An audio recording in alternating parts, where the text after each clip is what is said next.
Welcome to SciChat Mindset. In this tutorial, we learn how to process SRA data using the Galaxy platform. Let's begin by going to the NCBI AI Sequence Read Archive. Here, you can search for your dataset using its accession number. Once you find the right record, copy the accession ID. This is what you'll use to retrieve the sequencing data in Galaxy.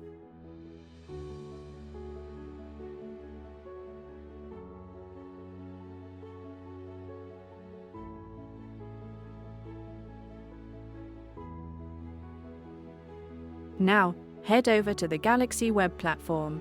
From the tool panel on the left, search for Faster Download and Extract Reads in FASTQ, or simply type SRA in the search bar.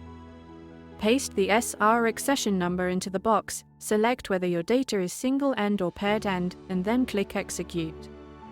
Galaxy will now download and convert your SRA file into FASTQ format automatically. And that's it. With just a few steps, you've successfully converted your NCBI SRA data to FASTQ format using Galaxy, a completely web-based solution, no coding required. Thanks for watching SciChat Mindset, where science meets simplicity. Don't forget to like, share, and subscribe for more hands-on bioinformatics tutorials.